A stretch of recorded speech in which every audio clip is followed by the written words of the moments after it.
రథసప్తమి అంటేనే సూర్య భగవానుడు జన్మించిన రోజు. సూర్య భగవానుడు గుర్రాలపైన రథోత్సవం చేసిన రోజు జన్మదినం జరిగిందని చెప్తుంటారు పురాణాల్లో. అందులో భాగంగానే రథ సప్తమి రోజు నిజామాబాద్ జిల్లాలోని నీలకంఠేశ్వర స్వామి జాతర అంగరంగ వైభవంగా జరుగుతుంది. మన నిజామాబాద్ జిల్లా కేంద్రంలోని నీలకంఠేశ్వర ఆలయంలో చూడొచ్చు. ఈ ఆలయంలో భక్తులు కిటకిటలాడుతున్న పరిస్థితులు నెలకొన్నాయి. ఉదయాన్నే ఈ జాతరకు సంబంధించి ఉదయాన్నే భారీగా భక్తులు వచ్చిన పరిస్థితులు నెలకొన్న పరిస్థితి కనిపిస్తుంది. ఉత్తరాయణంలో సూర్యుడి మహిమ అనేకంగా ఉంటుంది కాబట్టి దీనికి అంతకు సంబంధించి ఉత్తరాయణంలో సూర్యభగవానుడికి సంబంధించిన శక్తి రెండింతలు అవుతుందనే భక్తితో భక్తులు ఇక్కడికి వస్తున్న పరిస్థితులు నెలకొన్నాయి. మొత్తంగా నీలకంఠేశ్వర స్వామి జాతరకు తెలంగాణ జిల్లాలోనే కాకుండా పొరుగున ఉన్న మహారాష్ట్ర, కర్ణాటక ప్రాంతాల నుండి భారీగా ఇక్కడికి పబ్లిక్ వస్తున్న పరిస్థితులు. 1వ శతాబ్దంలో శాతవాహన రాజు శాతకర్ణి నిర్మించిన ఈ ఆలయంగా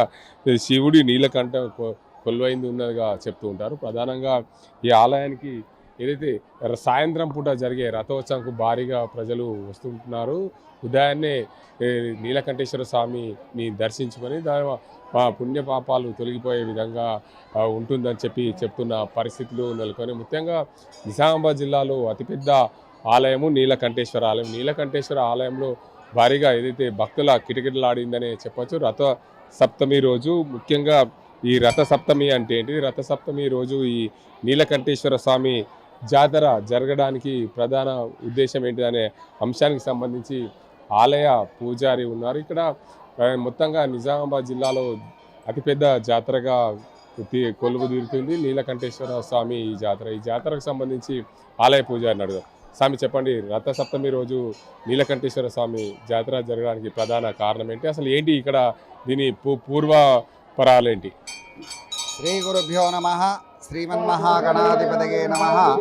శ్రీ నీలకంఠేశ్వర స్వామి దేవతాభ్యో నమః. ఇందూరు నగరంలో ఈశాన్య భాగంలో స్వయంభూగా వెలిసినటువంటి స్వామి శ్రీ నీలకంఠేశ్వర స్వామి.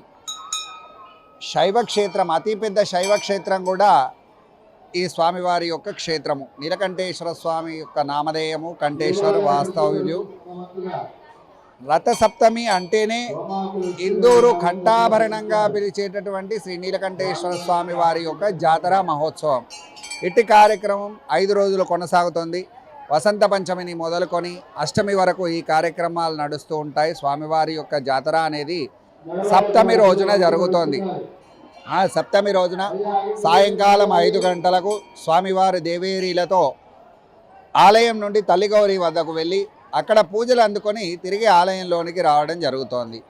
విశేషంగా మరి అక్కడి వరకే ఎందుకు వెళ్ళి స్వామివారు తిరిగి ఆలయంలోనికి వస్తారు అంటే, ఈ ఆలయానికి ఒక చరిత్ర ఉంది. ఆలయ శిఖర స్థాపన చేసేటటువంటి సమయంలో శిల్పి చెప్తాడు తన తల్లికి, అమ్మ సతి తీసుకొని వచ్చినావు, వెనుదిరిగి చూడకుండా ఆ సతి అక్కడ పెట్టేసి వెళ్ళు అని చెప్పాడు. ఆ తల్లి కొద్ది దూరం వెళ్ళిన తర్వాత ఎన్నడూ లేనిది నా కొడుకు ఈ విధంగా చెప్పాడు ఏంటి అని చెప్పేసి ఆ పాలిటెక్నిక్ దగ్గర ఉన్నటువంటి తల్లిగౌరి ఉంది కదా, అక్కడి వరకు వెళ్ళగానే వెనుదిరిగి చూసింది. ఆమె వెనుదిరిగి చూడగానే శిల్పి ఇక్కడే శిఖరం పైన అదృశ్యమయ్యాడు. ఆమె అక్కడే సమాధి అయ్యింది. వాస్తవంగా శిఖరస్థాపనలు, యంత్రస్థాపనలు, దేవతాస్థాపనలు చేసే సమయంలో ఎవరిని కూడా చూడనివ్వము. ఆ చూపు తగలడం ద్వారా శిల్పి మరియు వాళ్ళ తల్లి ఏకకాలంలో అదృశ్యమైపోయారు. ఆమె అక్కడ సమాధి అయ్యింది. కాబట్టి ప్రతి సంవత్సరం రథోత్సవం రోజున స్వామివారు సూర్యుడికి సంబంధించినదే ఈ రథోత్సవం. ఆ సూర్యరథంపై తల్లిగౌరి వద్దకు వెళ్ళి అక్కడ పూజలు అందుకొని తిరిగి ఆలయంలోనికి వస్తారు. తెల్లవారి స్వామివారు అతిపెద్ద పుష్కరిణి అయినటువంటి పుష్కరిణిలో నమక చమకములతో రుద్రాభిషేక కార్యక్రమం నిర్వహించుకొని జలక్రీడలాడి తిరిగి ఆలయంలోనికి రావడం జరుగుతోంది. తెల్లవారి మరునాడు నవమి రోజున పూర్ణాహుతితో కార్యక్రమ సమాప్తి మరియు అన్నదాన కార్యక్రమం నిర్వహించడం జరుగుతోంది. ఇది ఆనవాయితీగా వస్తున్నటువంటి కార్యక్రమాలు. ఇందూరు నగరంలో అతిపెద్ద జాతర ఈ శ్రీ నీలకంఠేశ్వర స్వామి వారి యొక్క జాతర. భక్తులందరూ కూడా పక్కన ఉన్నటువంటి మహారాష్ట్ర, కర్ణాటక నుంచి కూడా ఇచ్చేసి స్వామివారి దర్శనం చేసుకొని వెళ్తూ ఉంటారు. సర్వే జనా సుఖినో భవంతు, లోకా సమస్త సుఖినో. అయితే ప్రధానంగా చెప్పండి, ఈ ఉత్తరాయణంలో జరిగే ఈ రథోత్సవం, ఎందుకంటే సూర్య భగవానుడికి సంబంధించిన జన్మదినం కాబట్టి రథ సప్తమి రోజే ఈ జాతర జరుగుతుందని చెప్పి ప్రత్యేకంగా చెప్తూ ఉంటారు. అసలు రథ సప్తమి రోజు ఈ జాతర జరగడానికి సూర్య భగవానుడి జన్మదినానికి ఈ రోజు జరిగే ఏదైతే సూర్యుడు అత్యధిక శక్తివంతంగా ఉంటాడని చెప్పి ఇక భక్తుల నమ్మకంగా చెప్తుంటారు. అసలు ఏంటి ఈ చరిత్ర?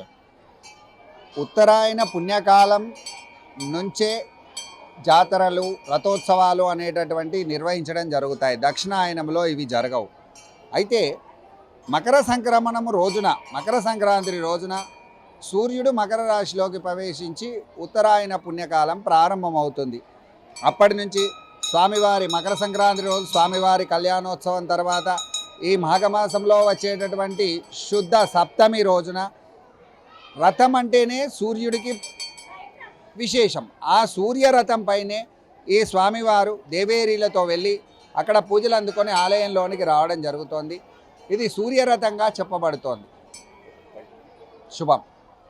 తనకి చూడొచ్చు, నిజామాబాద్ జిల్లాలో అతిపెద్ద ఆలయం నీలకంఠేశ్వర ఆలయానికి ఎంతో చరిత్ర ఉంది. ఈ చరిత్ర కలిగిన నీలకంఠేశ్వర ఆలయంలో రథసప్తమి రోజు రథోత్సవం జరుగుతుంది. ఈ రథోత్సవం నిజామాబాద్ జిల్లా ప్రజలే కాకుండా తెలంగాణ ప్రాంతంలో ఇతర జిల్లాల నుండి, మహారాష్ట్ర, కర్ణాటక ప్రాంతాల నుండి కూడా ఇక్కడికి రథోత్సవానికి చూసేందుకు కనుల విందుగా ప్రజలు వస్తుంటారు. ఇక్కడ రథోత్సవం ఏదైతే ఉత్తరాయణంలో ఏదైతే మకర సంక్రాంతి తర్వాత మకర సంక్రమణం జరిగిన తర్వాతనే ఈ ఉత్తరాయణంలో పండగలు శుభాలు జరుగుతాయి. కాబట్టి మొత్తంగా ఈ ఉత్తరాయణంలో జరిగే సూర్యభగవాని జన్మదినోత్సవం రథోత్సవం జరుగుతుంది. రథ సప్తమి అని చెప్తుంటారని చెప్తుంటారు. ఇది ఇక్కడ పరిస్థితి. అజంతో గంగారెడ్డి, RTV నిజామాబాద్. చరిత్ర సృష్టించినోడు ఇప్పుడు ఆ చరిత్రని తిరగరాయబోతున్నాడు. అబద్ధాల గోడల్ని బద్దలు కొట్టి నిజాలను రాగా మీ ముందుంచబోతున్నాడు. నిజమైన వార్తల కోసం వెంటనే డౌన్లోడ్ చేసుకోండి రా యాప్ని.